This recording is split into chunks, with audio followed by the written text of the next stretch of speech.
ప్రార్థన చేసుకునే కార్యక్రమాన్ని ప్రారంభిస్తాం. పరిశుద్ధుడైన ప్రేమ కలిగిన మా తండ్రి,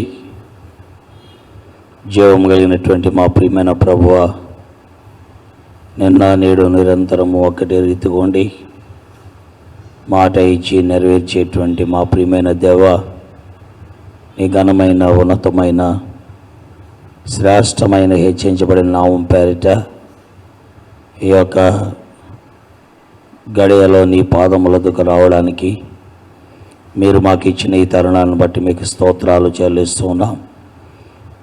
చేరి వచ్చిన బిడ్డలందరి కొరకే మీకు వందనాలు. ఎవరు నీ పరిశుద్ధమైన వాక్యము కొరకే ఆతృత కలిగి నీ సముఖానికి చేరి వస్తూ ఉన్నారో వారందరిని బట్టి కూడా మీకు స్తుతులు స్తోత్రాలు కృతజ్ఞతాస్తుతులు చెల్లించి నిన్ను కీర్తించి ఆరాధించి మీ నామాన్ని మహిమపరుస్తూ ఉన్నాము తండ్రి. ఈ సమయంలో నీ పాదములకు వస్తున్నాం. నీ పరిశుద్ధమైన సాన్నిధ్యాన్ని మాతో ఉంచి మమ్మల్ని బలపరిచి నడిపించి మీ నామాన్ని మహిమపరచుకోమని ప్రార్థన చేయించు ఉన్నాం తండ్రి.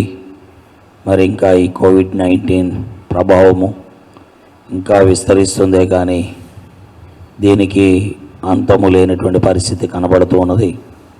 ప్రపంచ దేశాల్లో దీని యొక్క ప్రభావము బాగా దినదినము పెరిగిపోతూ ఉన్నది. ఇటీవల కాలంలో మరింతగా ఇది విస్తరిస్తూ ఉన్నట్టుగా వార్తాపత్రికల ద్వారాను న్యూస్ ఛానల్స్ ద్వారా కూడా మేము వింటూ వస్తూ ఉన్నాం. మీ దయగలిగిన నామం పేరిట మీరే దీనికి అంతము కలుగు చేయమని ప్రార్థన చేయించు ఉన్నాం. దేవా, నీకు అసాధ్యమైంది ఏదీ లేదు. నీకు సమస్తము సాధ్యమని నీ పాదములు ఎదుట ఎరుగుతూ ఉన్నాం. నీ లేఖనముల్లో నిన్ను గురించి రాయబడిన మాటలు మా ప్రభువా, నీ యొక్క అసమానత్వాన్ని, నీ ఖ్యాతిని, నీ ప్రభావమును, నీ ఘనతను, నీ మహాత్యమును సూచిస్తున్నందుకై వందనములు స్తోత్రాలు కృతజ్ఞతాస్తుతులు చెల్లిస్తూ ఉన్నాము తండ్రి. నీ పాద సాన్నిధ్యానికి మమ్మల్ని మేము తెచ్చుకుంటూ ఉన్నాం. మీరే మాతో ఉండి మమ్మల్ని నడిపించమని ప్రార్థిస్తూ ఉన్నాం తండ్రి. ఈ యొక్క భయంకరమైన కోవిడ్-19 వాతావరణంలో ప్రజలు ఎటు తోచని స్థితిలో అతలాకుతలమవుతూ నానా రకాలైన ఇబ్బందులకు, ముఖ్యముగా ఆర్థికపరమైన, అంతేకాదు ఆరోగ్యపరమైన, అంతేకాదు మానసికపరమైన పలు రకములైన భయాలతో, ఆందోళనతో ప్రజలు కొట్టుమిట్లాడుతున్న పరిస్థితులు ఉన్నవి తండ్రి. మీరే జ్ఞాపకం చేసుకొని వీటన్నిటి నుండి విడిపించి మీరే మహిమ, ఘనత, ప్రభావాలు పొందవలసిందిగా మీ సాన్నిధ్యంలో ప్రార్థన చేయించు ఉన్నాం. ప్రేమ కలిగిన మా తండ్రి, పరిశుద్ధుడైన మా దేవా, నీ పరిశుద్ధ పాదములతో కోస్తున్నాం. నీ ప్రియమైన నామం పేరిట మీరే దీనికి విడుదలను, విమోచనను కలుగు చేయగలిగిన సమర్థుడు అయిన దేవుడు అయినందుకు నీకు స్తోత్రాలు, వందనాలు, కృతజ్ఞతాస్తుతులు చెల్లిస్తున్నాం. నీ రాకడ బహు సమీపంగా ఉన్న దినాల్లో మేము ఉన్నాము తండ్రి. ఒకవేళ నీ రాకడికి ఇవి సూచనలు అని మేము అనుకుంటూ ఉన్నాం. కారణం మా ప్రభువా, మా దేవా, మరి 250 దేశాల్లో ఇటు తోచన స్థితిని మేము చూస్తున్నాం. ఇలాగనే నీ రాకడ కూడా ప్రపంచంలో 750 కోట్ల జనాభా మీదకి వస్తుంది. ఆ దినమున తండ్రి, నీ యొక్క పరిశుద్ధమైన నామం పేరిట కొంతమంది ప్రభువా ఎత్తబడిన వారిలో ఉండి మధ్యాకాశంలోనికి చేర్చబడతారని నీ వాక్యము ద్వారా మేము చూస్తూ ఉన్నాం. ఈ విధముగా మా ప్రభువా, ఆ దినము కొరకు, ఆ గడియ కొరకు మీరు నన్ను, మమ్మలను సిద్ధపరచవలసిందిగా ప్రార్థన చేయించున్నాం.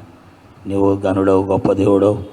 ఈ ప్రపంచ రాజ్యాలు అస్థిరమైనవి, ఈ లోక రాజ్యాలు తాత్కాలికమైనవని, నీవే శాశ్వతుడవని, నీ రాజ్యము శాశ్వతమైనదని, నీ మార్గము శాశ్వతమైనదని నీవు మానవునికి తెలియచేయుట కొరకై నువ్వు అనుమతించే ప్రతి విధమైన అనుమతిని, అననుకూల వాతావరణాన్ని బట్టి మీకు వందన స్తోత్రాలు, కృతజ్ఞతలు చెల్లిస్తూ ఉన్నాం.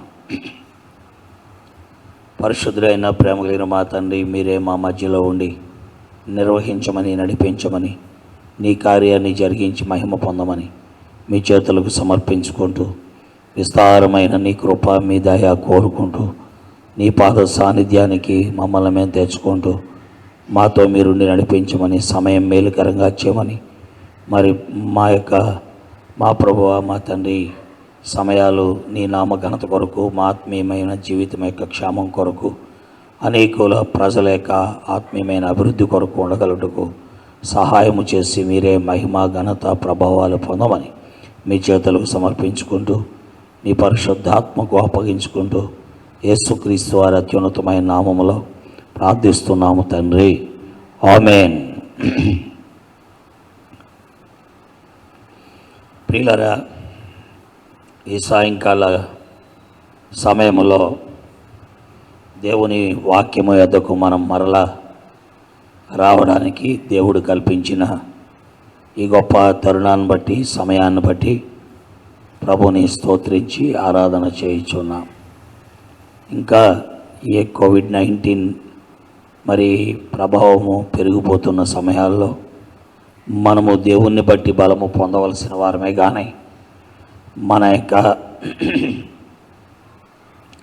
కండ బలముపై కానీ, గుండె బలముపై కానీ, లేక మన యొక్క మానసిక బలముపై కానీ, లేక ఈ లోకములో మనకున్న ఆ రకములైన ధనబలము, లేక మన యొక్క జీవితాల్లో మనము కలిగి ఉన్నటువంటి ఈ లోక సంబంధమైన ఆస్తులు, అంతస్తులు, వీటిపై మనం ఆనుకొనకుండా కేవలము దేవునిపై ఆనుకొనుట కొరకు ఈ ప్రభావము మనల్ని పరీక్షిస్తుంది అని మనము గ్రహించవలసిన వారం ఉన్నాం.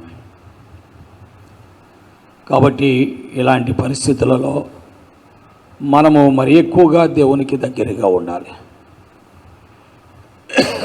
దేవుని యొక్క వాక్యమునకు, దేవుని సాన్నిధ్యానికి మనము సమీపంగా రావాలి అని దేవుని వాక్యము ద్వారా మనము చూస్తూ ఉన్నాం.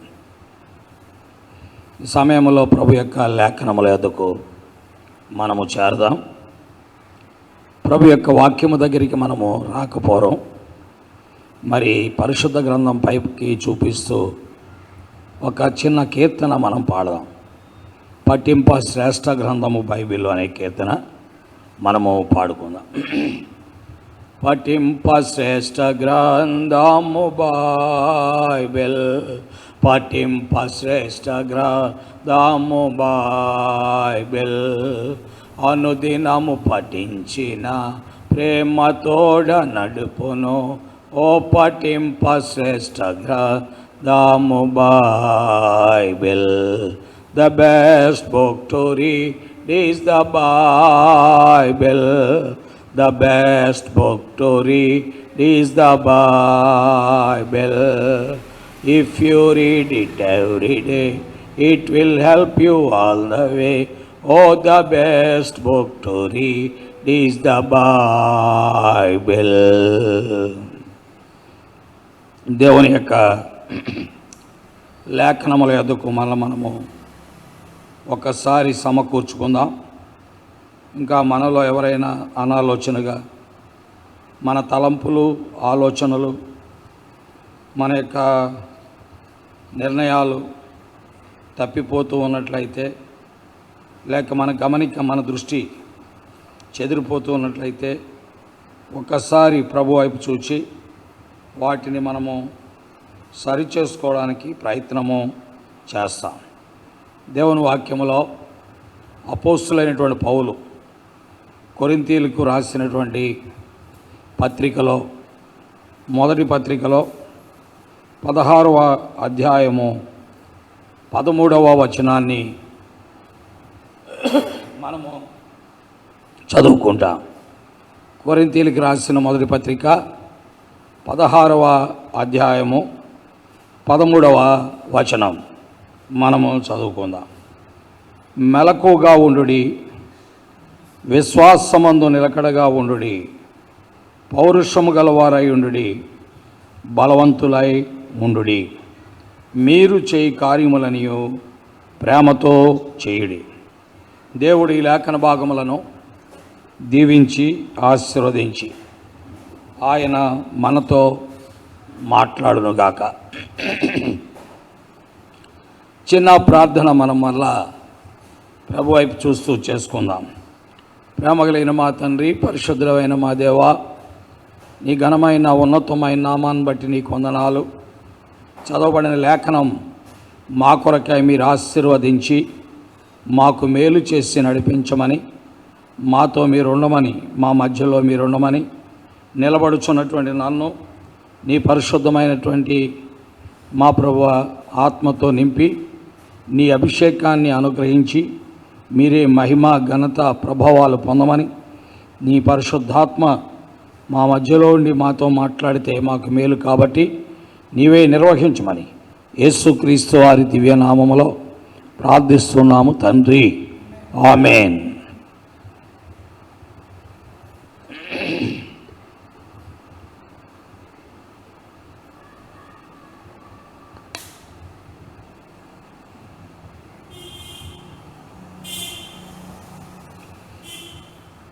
ప్రియులారా, చదవబడిన వాక్యము మనము చూస్తూ ఉన్నాం. దైవజనుడైన అపోస్తులైనటువంటి పౌలు కొరింథీ విశ్వాసులకు వస్త్రము రాస్తూ విశ్వాసులైనటువంటి వారి యొక్క జీవితంలో ఎలా ఉండాలి, ప్రభు వచ్చే వరకు ఎలాంటి పరిస్థితులు కలిగి ఉండాలి, ప్రభు రాకడలో ఆయన్ని ఎదుర్కోవడానికి ఏమి కావాలి అనే విషయాలు పౌలు ద్వారా దైవ గ్రంథములో పలు చోట్ల మనలను ఉద్దేశించి లిఖితములైనట్టుగా మనము చూస్తున్నాం. పౌలు కేవలం మనము రక్షించబడాలి, రక్షణలోనే ఉండాలి అని కోరుకునేటువంటి దైవజనుడు కాదు. పౌలులో ఉన్న గొప్పతనం ఏంటంటే మనము ఖచ్చితంగా రక్షించబడాలి. మానవుని యొక్క జీవితంలో రక్షణ అనేది లేకపోతే మనుష్యుడు ఎన్ని కలిగి ఉన్నా అది సున్నతో సమానమవుతుంది. ఎందుకనగా ప్రభు అయిన యేసుక్రీస్తు వారి లోకములోకి వచ్చినదే మానవుణ్ణి రక్షించటానికి. అనగా దేవుడు జగద్రక్షకుడు, మానవ నిర్మాణకుడు. మనుష్యుని యొక్క భౌతిక దేహములో ఆయన ఆత్మను ఉంచినటువంటి దేవుడు సశరీరుడిగా మానవుడిగా యేసుక్రీస్తుగా ఆయన ఈ లోకంలోనికి వచ్చాడని 1 తిమోతి 3వ అధ్యాయం 16వ వచనములో మనము చూస్తాం. ప్రభు ఈ లోకములోనికి మానవుడిగా రావడానికి కారణం మానవుణ్ణి రక్షించడానికే. అందుకే ఆయన ఈ లోకములోకి మనుష్యుడిగా ఉద్భవించిన దినమునే ఇదిగో దావీదు పట్టణమందు నేడు రక్షకుడు మీ కొరకై పుట్టి ఉన్నాడు, ఈయన ప్రభు అయిన క్రీస్తు అని లూకా సువార్త 2వ అధ్యాయము 10, 9, 10, 11 వచనాల్లో మనం చూస్తూ ఉన్నాం. కాబట్టి మానవ జాతిని రక్షించడానికి ఆయన ఈ లోకంలోకి వచ్చాడు.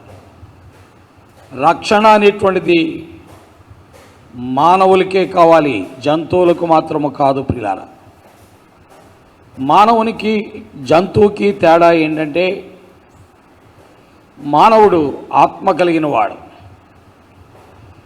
జంతువులో ఆత్మ ఉండదు. కాబట్టి మానవునికి ప్రాణము, ఆత్మ, దేహము 3 ఉంటాయి. జంతువుకి ప్రాణము, దేహము మాత్రమే ఉంటాయి. కాబట్టి మనుష్యునికి 3లో ప్రాముఖ్యమైనది ఆత్మ. ఈ ఆత్మ దేవునితో సంబంధము కలిగి ఉండేది. ప్రాణము, దేహము దేవునితో సంబంధము కలిగి ఉండదు.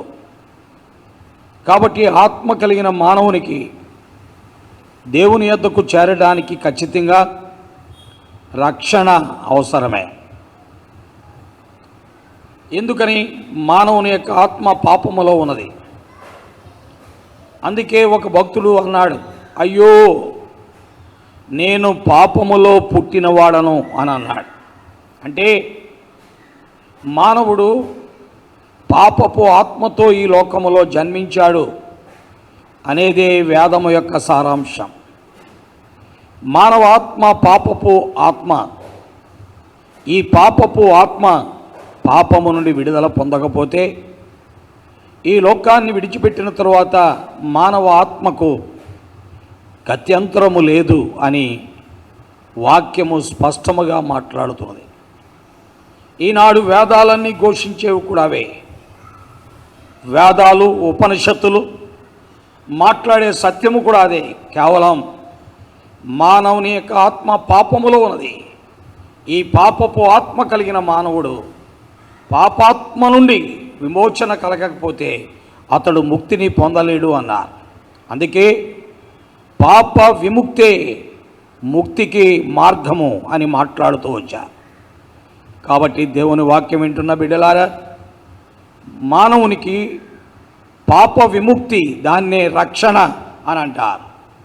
అందుకనే దేవుని వాక్యములో యేసుక్రీస్తు ఈ లోకములోకి ఎందుకు వచ్చాడు అనేది, ఆయన ఈ లోకములోనికి రాకపూర్వమే గాబ్రియేలు దూత ద్వారా మత్తయి సువార్త 1వ అధ్యాయం 21వ వచనములో సూచించబడింది. ఏమని సూచించబడింది? ఆయన తానే తన ప్రజలను వారి పాపముల నుండి రక్షించును గనుక ఆయన పేరు యేసు. కాబట్టి యేసు అంటే పాపము నుండి రక్షించేవాడు. మానవుని యొక్క ఆత్మ పాపములో ఉన్నది. ఈ పాపపు ఆత్మను విడిపించుటకు, లేక పాపము నుండి మానవుణ్ణి విడుదల చేసి రక్షించుటకు ఈ లోకములోకి వచ్చిన వాడే యేసుక్రీస్తు. కాబట్టి యేసు అనగా రక్షకుడు, క్రీస్తు అనగా రక్షించుటకు నిర్ణయించబడినవాడు. ఈ ప్రపంచములో మానవ పాపము నుండి మానవ ఆత్మను రక్షించగలిగిన రక్షకుడే లేడు. అందుకే దేవుని వాక్యము మాట్లాడుతూ వచ్చింది. అపోస్తులైన పౌలు స్వయముగా చెప్పాడు, పాపులను రక్షించుటకు క్రీస్తు యేసు ఈ లోకమునకు వచ్చెను అని వాక్యము నమ్మదగినది, పూర్ణ అంగీకారమునకు యోగ్యమైనది అని తిమోతికి రాసిన 1వ పత్రిక 1వ అధ్యాయం 15వ వచనములో చదువుతున్నాం. కాబట్టి యేసుక్రీస్తు పాపులను రక్షించుటకు వచ్చాడు. మానవులైన మనమందరము పాపులమే. నాలో పాపము లేదని మనమంటే మనల్ని మనం మోసం చేసుకుంటున్నాం. నేను పాపం చేయలేదు అను అంటే దేవుణ్ణి మోసం చేస్తున్నావు. మనమందరము కూడా పాపులమే. కాబట్టి పాపులమైన మనం ఆ దేవునికి ఖచ్చితంగా అప్పగించుకోవాలి. క్రీస్తు ప్రభు దగ్గరికి మనము రావాలి. పాపము నుండి మానవుణ్ణి విమోచించగలిగిన వాడు, రక్షించగలిగిన వాడు యేసుక్రీస్తు ఒక్కడే. కారణం ఏంటి?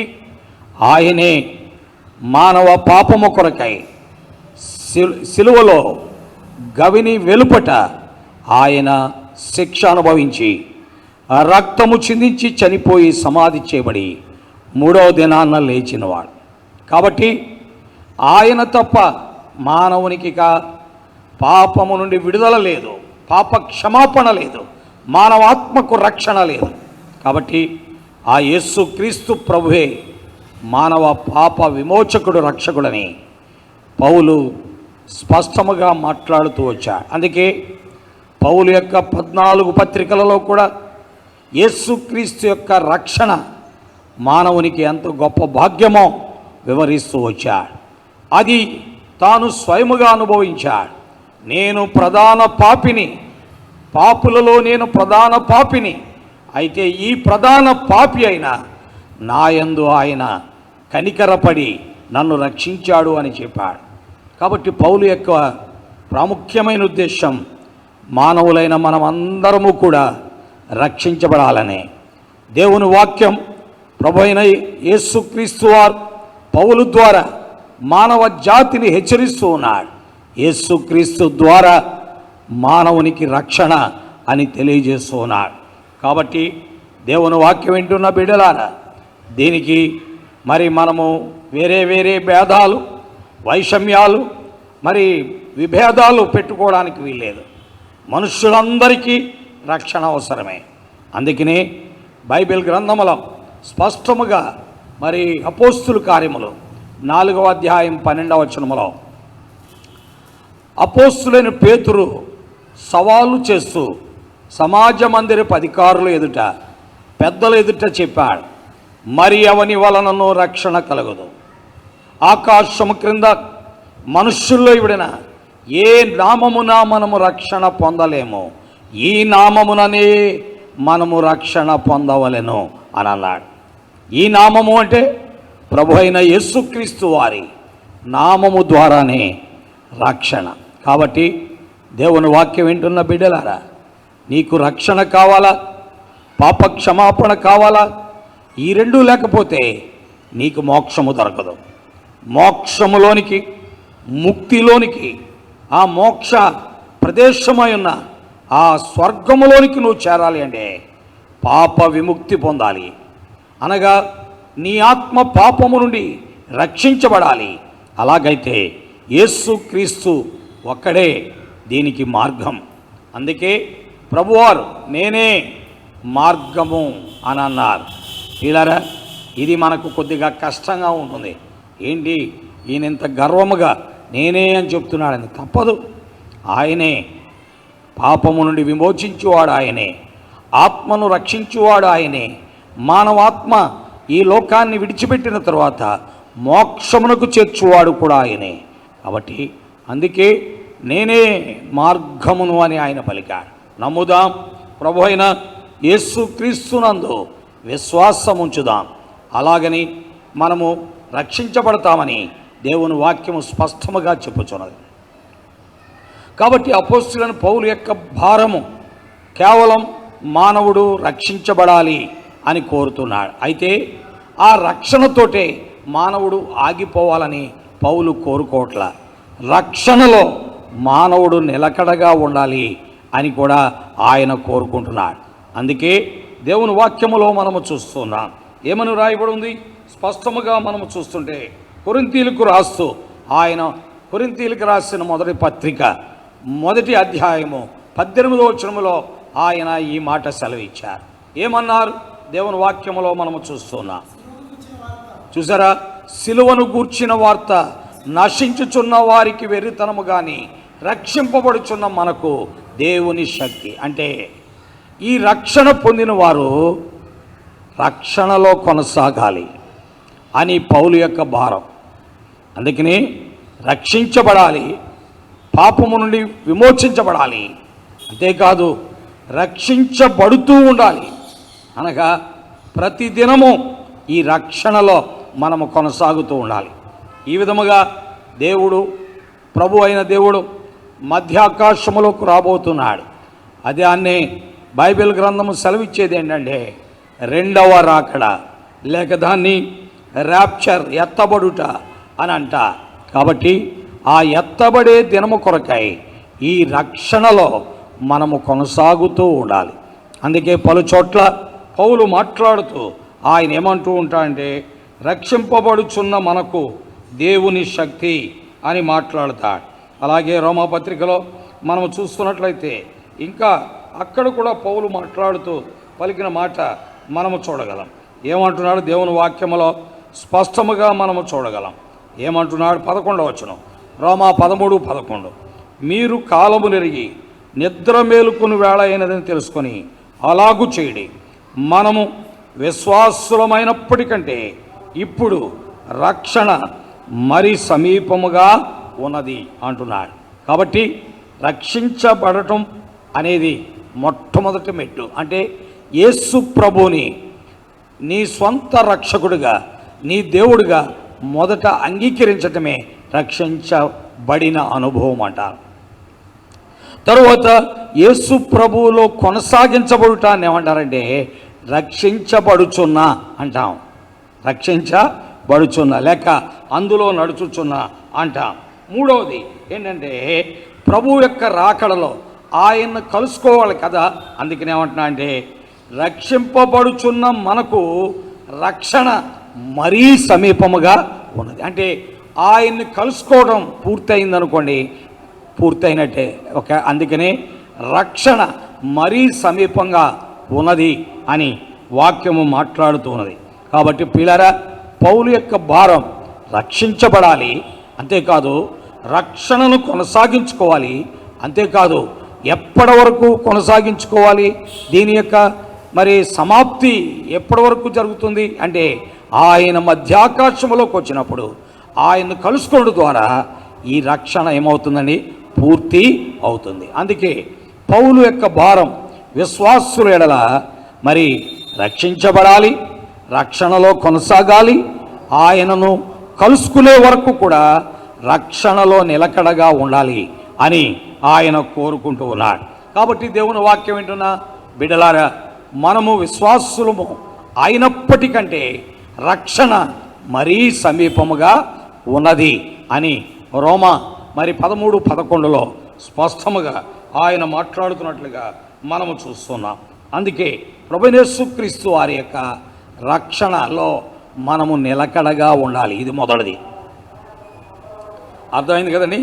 ప్రభువైన యేసుక్రీస్తు వారి యొక్క రక్షణలో మనము నిలకడగా ఉండాలి అని ప్రభు యొక్క వాక్యము స్పష్టముగా మనతో మాట్లాడుతున్నది.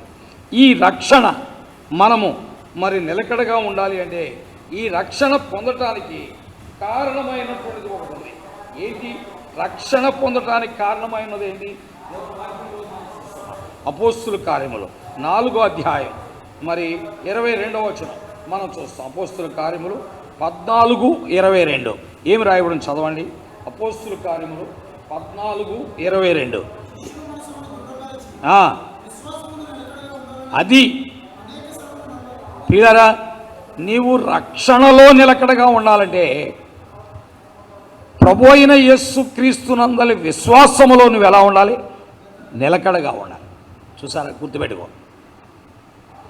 నీ రక్షణ నిలకడగా ఉండాలి అంటే రెండవ అంశము పౌలు మాట్లాడుతున్నది ఏంటంటే ప్రభు అయిన యేసుక్రీస్తునందలి విశ్వాసములో నీవు నిలకడగా ఉండాలి, లేకపోతే నువ్వు జారిపోతావు. చాలామంది యేసు ప్రభువును నమ్ముకునేవారు ఉన్నారు, యేసు ప్రభువునందు విశ్వాసం ఉంచేవారు ఉన్నారు. ఏదో ఒక మరి ప్రభువైన యేసుక్రీస్తు వారి నందు వారు విశ్వాసం ఉంచుటకు పలు కారణాలు ఉన్నాయి. ఏదో ఒక మేలు వారి కుటుంబంలో జరుగుతున్న బట్టియో, లేక వ్యక్తిగతంగా జరుగుతున్న బట్టియో, లేక ఏదో ఒక రోగము స్వస్థత జరుగుతున్న బట్టియో, లేక ఏదో ఒక మానసికమైన ఉపకారము జరుగుతున్న బట్టియో, లేక కుటుంబంలో ఏదో ఒక ఆర్థిక సమస్య నుండి ఆయనను తలంచుకున్న ద్వారా బయటకు రావడం బట్టియో నీవు యేసు ప్రభువునందు విశ్వాసం ఉంచావు, మంచిది. అయితే ఆ క్రీస్తులో నీవు కొనసాగించబడకపోతే నీ జీవితం నష్టపోతుంది. గుర్తుపెట్టు.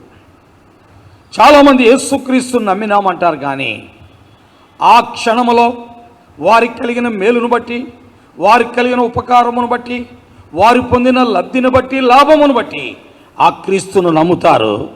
అది అయిపోవడంతో మరలా ఆయన్ని విడిచిపెట్టి పాపములో కలిసిపోతారు, లోకములో కలిసిపోతారు, అక్రమములో కలిసిపోతారు, లేక ఈ లోక సంబంధమైన ఆయా రకములైన మరి ఆచారబద్ధమైన పద్ధతులలో వారి జీవితములు కొనసాగించుకోండి. నో, నీవు ప్రభువైన యేసుక్రీస్తు వారు నమ్మి రక్షించబడిన విశ్వాసి అయితే నీ విశ్వాసములో నువ్వు ఎలా ఉండాలండి?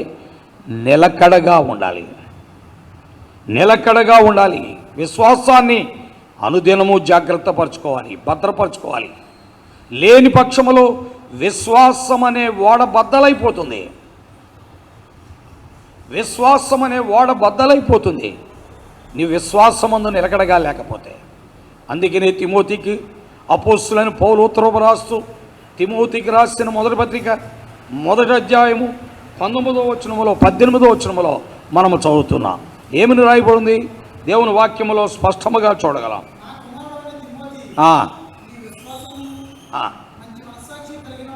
చూసారా? విశ్వాసములో ఉండాలి నువ్వు తిమోతి, విశ్వాసములో నువ్వు ఉండాలి అని అన్నాడు. అని అట్టి విశ్వాసమును కొందరు వదులుకొని ఏమన్నాడు? చూసారా? విశ్వాస విషయమై, చూసారా? విశ్వాసం అనే ఓడ బద్దలైపోయింది. పిల్లలు, విశ్వాసం అనేది ఒక ఓడ, అది నడుస్తూనే ఉండాలి. బద్దలైపోయింది అనుకోండి, మునిగిపోతాను. అందుకనే టైటానిక్ ఓడ బద్దలైపోయినప్పుడు కొన్ని వేల మంది ఏమైపోయారు, మునిగిపోయి చనిపోయారు. కాబట్టి విశ్వాసం అనే ఓడ బద్దలు కాకూడదు, అది నిలకడగా ఉండాలి. కాబట్టి ఆ విశ్వాసం అనే ఓడ బద్దలై కొంతమంది ఏం చేశారండి, నష్టపోయారు. అట్టి వారిలో హుమనయను, అలెగ్జాండర్ ఉన్నారని చెప్పారు. అంటే కొంతమంది విశ్వాసం అనే, వీరు విశ్వాసులు కాదా? విశ్వాసులే ప్రారంభంలో, కానీ వాడేమైంది, బద్దలైంది. ఇశ్రాయేలీలు విశ్వాసులు కాదా? విశ్వాసులే. ఎర్ర సముద్రం దాటలేదా? దాటారు. ఎర్ర సముద్రం దాటారంటే అర్థమేంటి? రక్షించబడ్డారు. వారందరూ ఒకే మేఘములో బాప్తిసం పొందిరి, వారు సముద్రములో బాప్తిసం పొందిరని మనం కొరింథీయులకు రాసిన మొదటి పత్రిక 10వ అధ్యాయం 1వ వచనంలో 2 వచన మొదటి 5 వచనాల్లో మనం చదువుతున్నాం. ఏమని రాయబడింది దేవుని వాక్యములో? మనం చూసారా, వారు మేఘములోను సముద్రములోను, అంటే వారు నిర్గమాకాండం 12వ అధ్యాయములో దేవుని వాక్యములో మనం చూస్తున్నాం. ఆ ఏడాది మగ గొర్రెపిల్ల ద్వారా రక్షించబడ్డారు. అర్థమైందా? సంహారపు దూత వారి ఇంటి మీద నుండి దాటిపోయి రక్షించబడ్డారు. ఆ తరువాత ఎర్ర సముద్రములో బాప్తిసం తీసుకున్నారు. అవునా? ఎర్ర సముద్రంలో వారు ఏం తీసుకున్నారండి? బాప్తిసం తీసుకున్నారు. అందుకనే పౌలు అంటున్నాడు, వారు మేఘములోను సముద్రములోను బాప్తిసం పొందిరి, కానీ వారిలో అనేకులు రాలిపోయిరి అని రాయబడి ఉంది. తర్వాత వచనాలు మనం చదవక్కర్లేదు. కారణం ఏంటి అంటే, విశ్వాసమందు వారు ఎలా లేరండి? నిలకడగా లేరు. కాబట్టి ప్రియమైన దేవుని వాక్యం వింటున్న బిడ్డలారా, రక్షించబడిన నీవు మంచి మనస్సాక్షి కలిగి విశ్వాసమందు నువ్వు ఎలా ఉండాలి? నిలకడగా ఉండాలి. అలా నిలకడగా లేనందువల్ల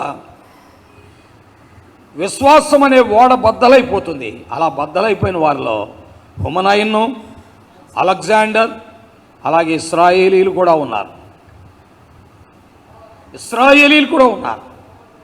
వారి విశ్వాసం బద్దలైంది. అందుకే వారు మరలా విగ్రహారాధన చేశారు, వారు మరలా వ్యభిచారం చేశారు, వారు మరలా తిండిపోతులుగా, త్రాగుపోతులుగా, భయంకరమైన వ్యక్తులుగా ఉన్నారు అని దేవుని వాక్యములో కొరింథీయులకు రాసిన మొదటి పత్రిక 10వ అధ్యాయంలో మనం చూస్తాం.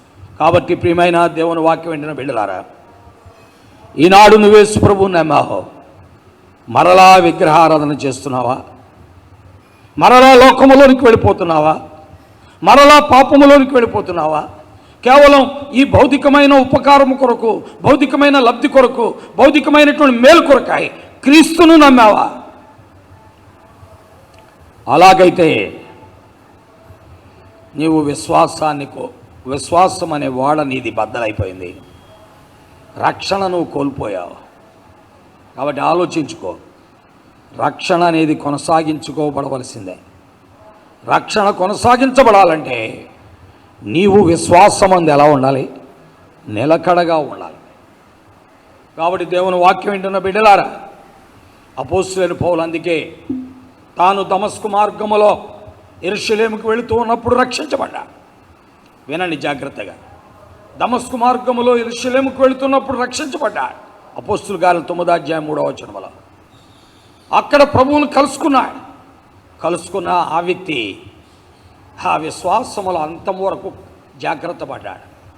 అందుకే ఆయన ఎప్పటి వరకు విశ్వాసమును కొనసాగించుకున్నాడు, ఎప్పటి వరకు విశ్వాసం ముందు నిలకడగా ఉన్నాడంటే ఈ లోకాన్ని విడిచిపెట్టేవారు. అందుకనే 2వ తిమోతి 4వ అధ్యాయం 7వ వచనంలో ఈ రీతిగా రాయబడింది. ఏమని రాయబడింది? చూసారా, తన జీవితంలో ఆయన మాట్లాడుతున్నాడు. నేను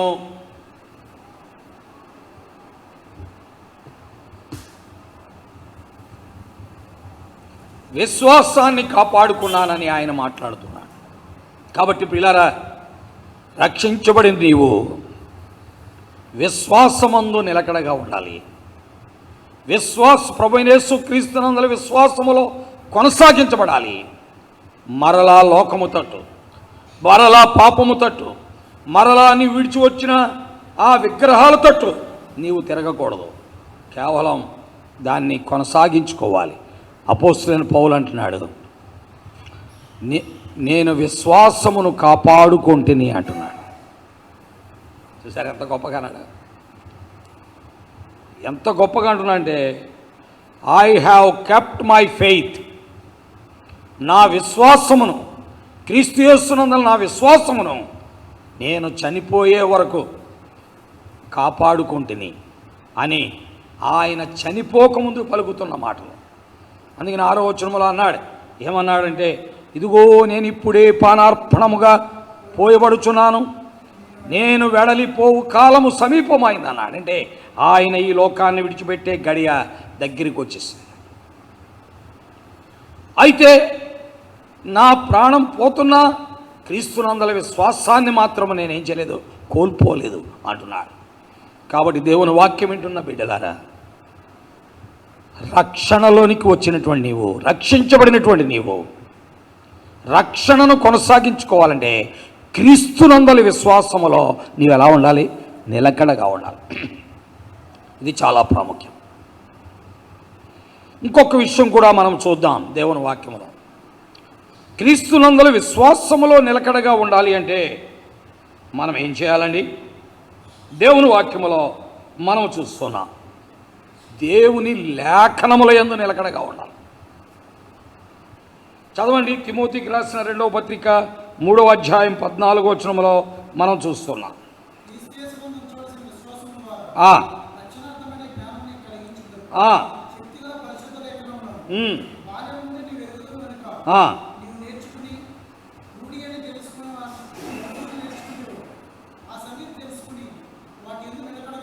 చూసారా, దేవుని వాక్యములో మనము చూస్తున్నాం,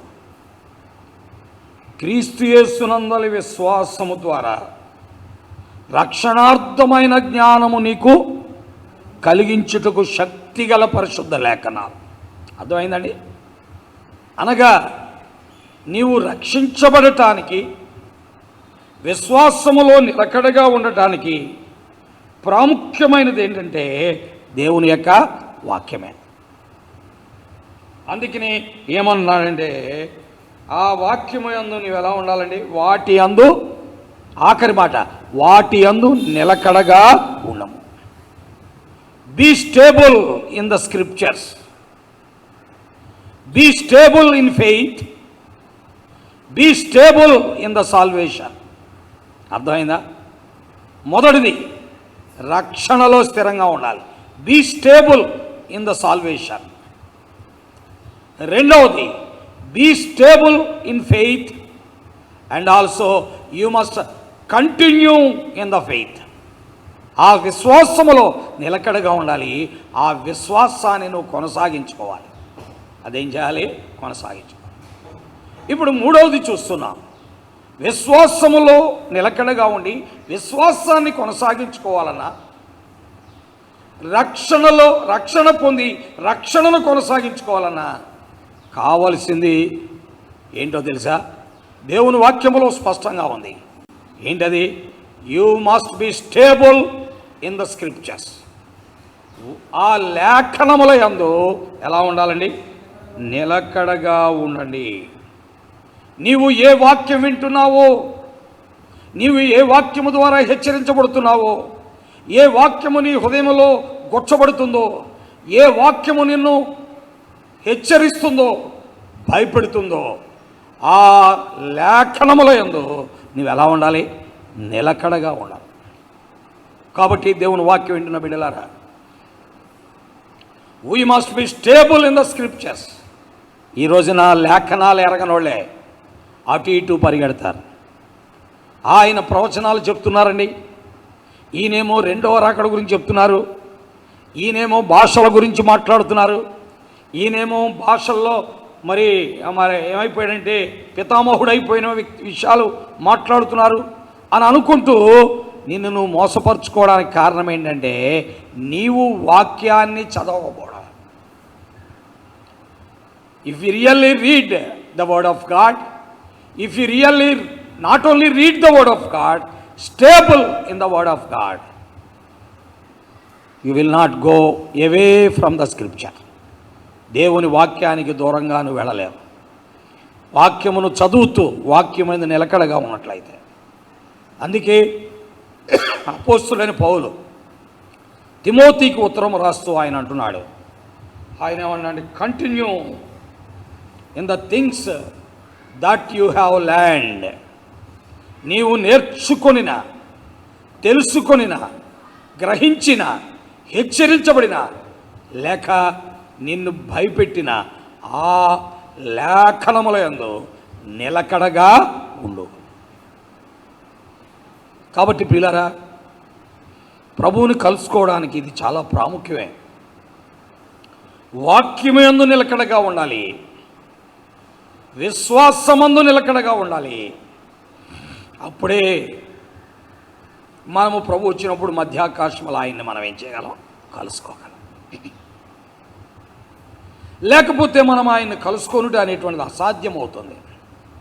అపోస్తులైన పౌలు యొక్క ఉద్దేశం ఒకటే, రక్షించబడుటే కాదు, రక్షణను కొనసాగించుకోవడానికి విశ్వాసము అలాగే లేఖనాలు కూడా ఎంతో అవసరమైనవని ఆయన ఏం చేస్తున్నాడండి, బోధిస్తూ ఉన్నారు.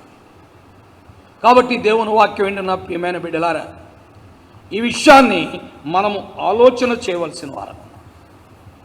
ఈ విషయాన్ని మనం ఆలోచన చేయవలసిన వారం ఉన్నాం. కాబట్టి దేవుని వాక్యంలో ఈ సంగతులను మనం గ్రహిద్దాం. 3 సంగతులు చూచాం, ఇంకొకటి చూద్దాం, 4వది చూచి మనం ముగిద్దామే కాదు. 4వ సంగతి ఏంటంటే, ఈ విశ్వాసములో రక్షించబడి విశ్వాసములో నిలకడగా ఉండి ఆయన లేఖనములందు నిలకడగా ఉండాలి. అప్పుడే మనం ప్రభువును కలుసుకుంటాం. అయితే వీటితో పాటు మరొక ప్రాముఖ్యమైనది ఉంటుంది. ఏంటంటే అది చదవండి. దేవుని వాక్యములో మనము చూస్తున్నాం. ఏమన్నా రాయబడి ఉంది? కొలస్సీలకు రాసిన పత్రిక 4వ అధ్యాయము 2వ వచనం. కొలస్సీ 4:2. అది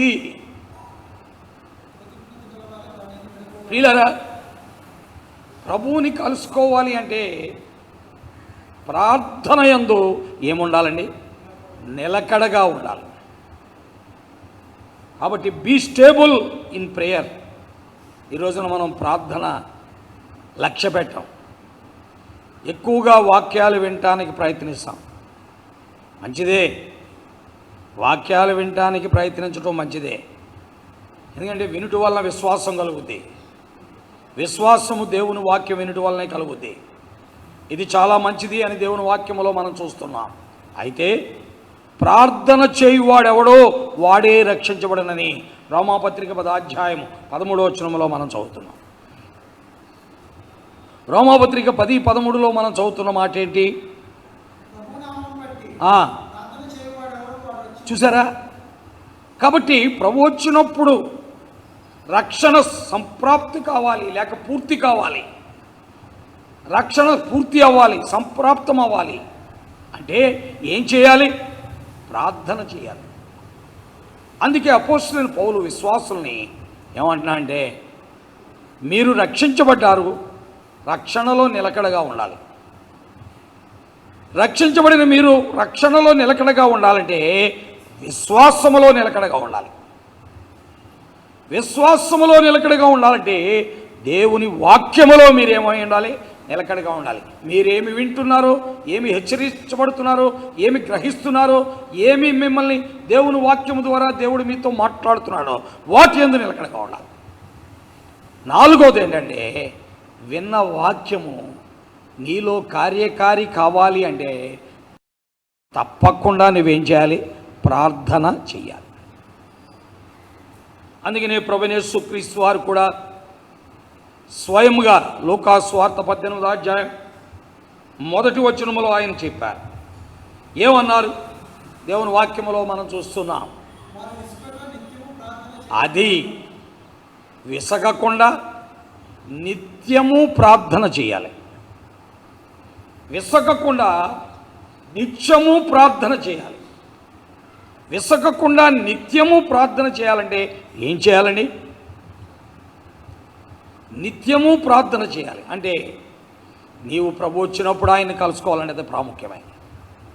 దేవుని వాక్యములో మనం చూస్తున్నాం, ప్రభువారు కూడా లోకములో ఉండగా లోకాస్వార్త 21వ అధ్యాయం ఆయన సెలవిచ్చిన మాట స్పష్టముగా మనకు కనబడుతుంది. 36వ వచనములో ఏమని రాయబడిన చదవండి. కాబట్టి మీరు జరగబోవు వీటినెల్లా తప్పించుకొని మనుష్య కుమారుని ఎదుట నిలవబట్టుకు శక్తి గలవారగునట్లు ఎల్లప్పుడూ మెలకువగా ఉండే ప్రార్థన చేయండి. Be stable in prayer. కాబట్టి ప్రియులారా, be stable in prayer and continue in the prayer. కాబట్టి దేవుని యొక్క లేఖనాల ప్రకారం ఆ ప్రార్థన యందు పట్టుదలతో, నిలకడతో, విసుగక, మెలకువతో దేవుని సన్నిధిలో ఏం చేయాలండి? ప్రార్థన చేయాలి. ఇవన్నీ దేవుని వాక్యంలో పలికిన మాటలే, నా సొంత మాటలు కాదు. ప్రార్థన యందు పట్టుదలతో, అలాగే విసుగక, అలాగే మెలకువతో, అలాగే నిత్యము ఏం చేయాలండి? ప్రార్థన చేయాలి. ఇవన్నీ దేవుని వాక్యంలో ఉన్న మాటలే. మొదటిది పట్టుదలతో అన్నది రోమా 12:12లో రాయబడింది. అలాగే రెండవది పట్టుదలతో విసుగక అన్నాం, అది లూకా 18:1. మూడవది నిత్యము అన్నాం, అది కూడా లూకా 18:1. నాలుగవది మెలకువతో అన్నాం, అది లూకా 21:36. ప్రార్థన చేయాలి. ఎందుకని? ఆయన్ని కలుసుకోవడానికి. ఈ లోక రాజ్యాలు నాశనం కాబోతున్నాయి. ఆ ప్రభు యొక్క రాజ్యం శాశ్వతంగా ఉండబోతుంది. ఆయన తన ప్రియుల కొరకై, తన యొక్క బిడ్డల కొరకై మధ్యాకాశంలోకి రాబోతున్నాడు. ఆయన వచ్చినప్పుడు ఆయన్ని కలుసుకోవడానికి ప్రార్థన యందు మెలకుగా, పట్టుదలతో, విసుగక నిత్యము ఏం చేయాలండి?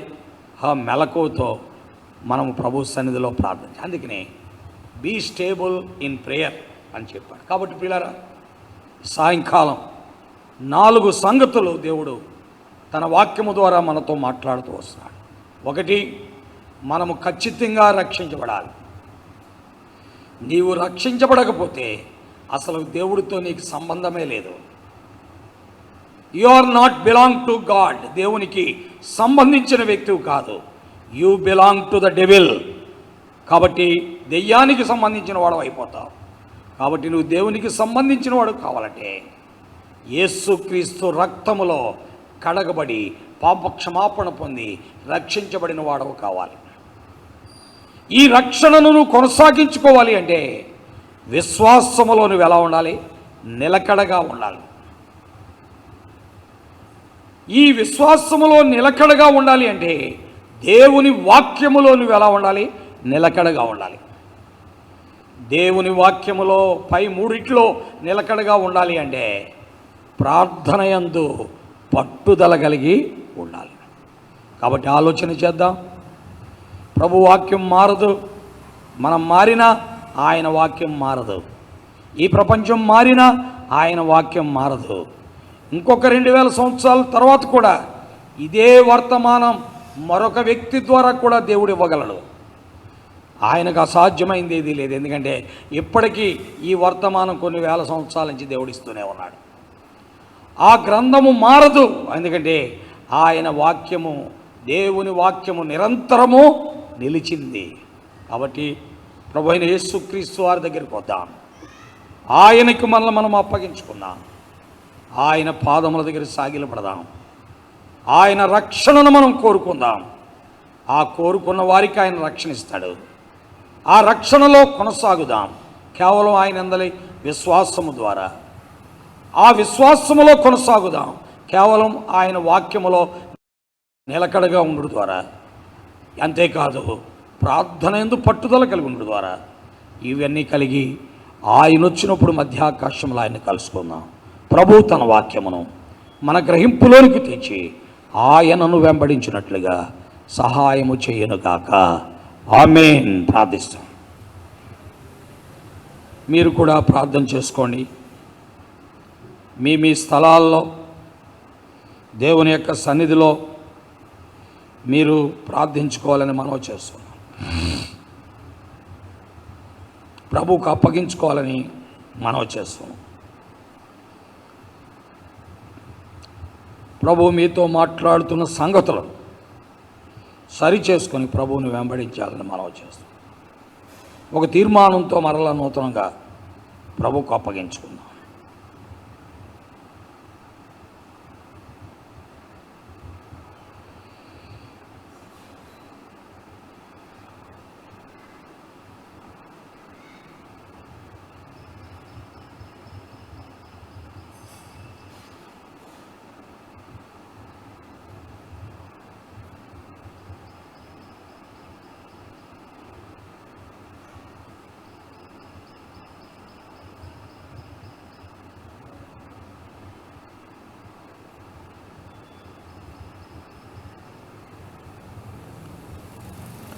పరిశుద్ధులైన మా తండ్రి, ప్రేమ కలిగిన మా దేవా, నీకు వందనాలు. నీ కుమారుడు మా ప్రభువును రక్షకుడైన యేసుక్రీస్తు వారి అత్యున్నతమైన ఘనమైన నామం పేరిట నీ వాక్కు మా మధ్యలో ఆశీర్వదించి నీ ఆత్మ ద్వారా మాతో మాట్లాడి మా హృదయాలను మా ప్రాణాత్మ దేహములను నీ కొరకు ఆయత్తపరిచి నీవు వచ్చినప్పుడు మధ్యాకాశంలో నిన్ను కలుసుకొనుటకు వేటి యందు మేము నిలకడగా ఉండాలో వాటి యందు మేము నిలకడగా ఉండి నిన్ను కలుసుకొని యుగయుగాలుండే ఆ నిత్య సంతోషాన్ని అనుభవించుటకు, ఆ నిత్య మహిమను అనుభవించుటకు నన్ను మమ్మల్ని సిద్ధపరచమని, ఎవరు జారిపోయారో వారిని సమకూర్చుకోమని, ఎవరు విశ్వాసము నుండి దూరం అయిపోయారో వారిని తీసుకొని రమ్మని, ఎవరు రక్షణను నిర్లక్ష్యపెడుతున్నారు వారితో మాట్లాడమని, ఎవరు నీ వాక్యమును చులకనగా చినవేస్తున్నారు అని దర్శించమని, ప్రార్థన యందు పట్టుదల కలిగి నిన్ను వెంబడించువారుగా చేయమని యేసుక్రీస్తు వారి అత్యున్నతమైన ఘనమైన నామములో స్తోత్రించి ప్రార్థించి బ్రతిమలాడి వేడుకుంటున్నాము తండ్రి. ఆమేన్. తండ్రి, కుమార, పరిశుద్ధాత్మ త్రియేక దేవుని యొక్క నిండైన సహాయము చేరువచ్చిన ప్రతి ఒక్కరికి, వాక్యం విన్న వారికి ఇప్పుడు ఎల్లప్పుడూ సదా తోడై ఉండి కాపాడి విన్న వాక్య ప్రకారము నిర్వహించి నడిపించునుగాక. ఆమేన్. ప్రైజ్ లార్డ్ అండి. అందరికీ వందనాలు. ప్రభు మిమ్మల్ని దీవించి బలపరిచి ఆయత్తపరిచి ఆయన మహిమ కొరకై నిర్వహించునుగాక. God bless you.